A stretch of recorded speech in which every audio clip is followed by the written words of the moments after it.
On the bench today is a 1979 Tokai LS-50 Reborn Les Paul guitar.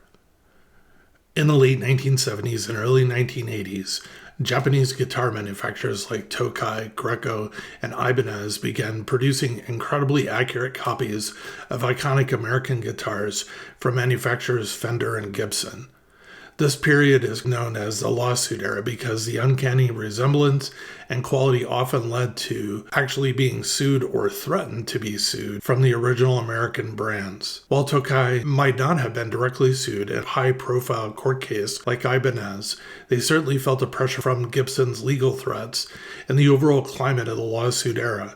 This pressure was a primary reason for their rapid changes in naming conventions for their Les Paul replica lines of guitars. Initially, the guitars were called the Les Paul Reborn, as my guitar is. Then they were briefly called the Reborn Old around 1980, and finally ended up being the Love Rock around post-1980 and actually continues to this day. Tokai's Les Paul replicas, known as the LS series, were first introduced in 1978. The initial models, including the LS-50, were branded under the Reborn name. This directly referenced their goal of rebirth of the classic Les Paul design. The LS-50 designation, like other models in the LS series, ergo LS-60, LS-80, and LS-120, typically corresponded to a very original naming convention of what the actual retail price was in yen at the time. The LS-50 was the entry-level model of the Reborn series. Even as an entry-level model, the LS-50 was built to impressive standards for its price point. It commonly featured a 3-piece maple top.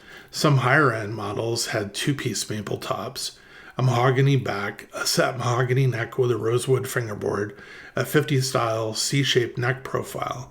Goto manufactured humbuckers, which were named the PF57 Vintage Mark II pickups, were featured in certain Tokai LS-50 models, particularly from the late 1970s and early 1980s.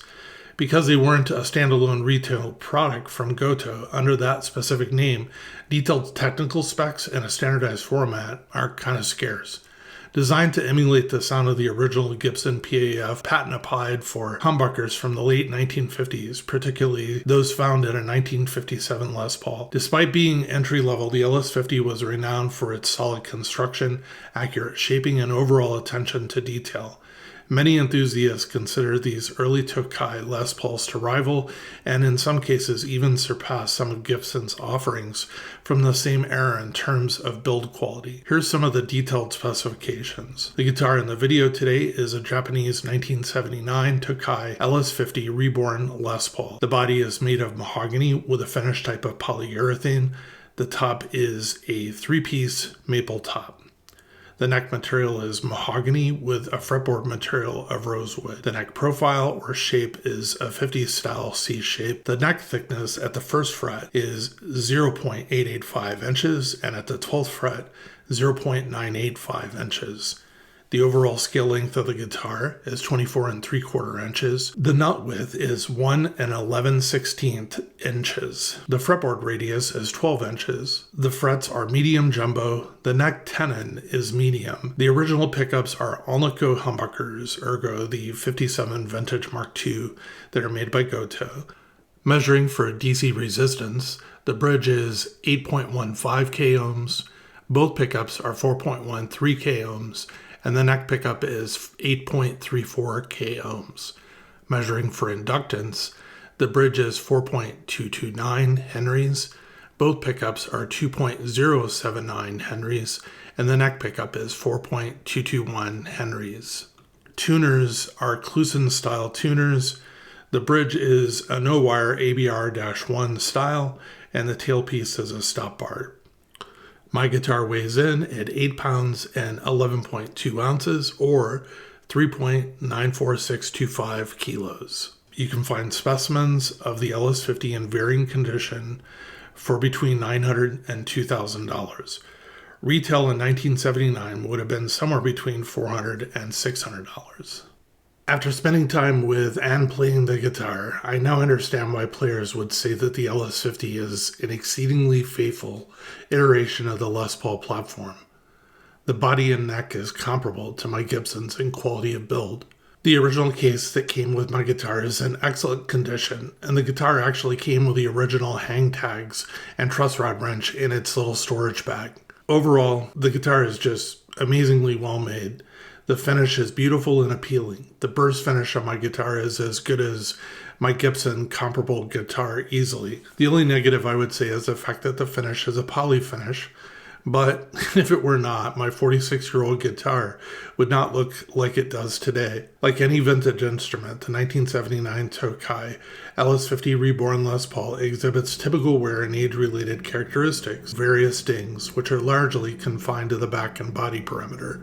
The top, however, maintains a remarkably clean appearance. The neck is a comfortable feel and play for the fretting hand. I could play this guitar all day long.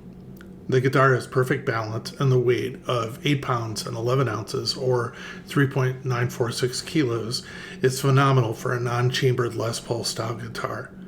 I learned recently that the lower weight has the hallmark of a guitar maker actually using real mahogany and not some mahogany-like wood. I have a set of Gibson Burstbucker pickups that I may install on this guitar with a 50s period correct wiring harness. The pickups in the guitar I would classify as good, not great. They're a little muddy, missing clarity that a real set of PAF pickups would provide. I'd also replace the nut. The nut on the guitar is made of either plastic or nylon. A good bow nut would be a great replacement. The tuners I would classify as pretty good. I do, however, have a set of Gibson Deluxe tuners that it may replace the originals with. The only part of the guitar that I do not think is well made or quality is the ABR1 style bridge. Mine fell apart when I was removing it from the guitar and I needed to reassemble it. When I was intonating the guitar, I found the screws were just kind of difficult to turn, I don't know how to describe it other than awkward, without any tension applied to them by a tightened string. I will more than likely replace the bridge. The guitar she is a beauty of a guitar and one I'll be hanging on to in my collection for years to come.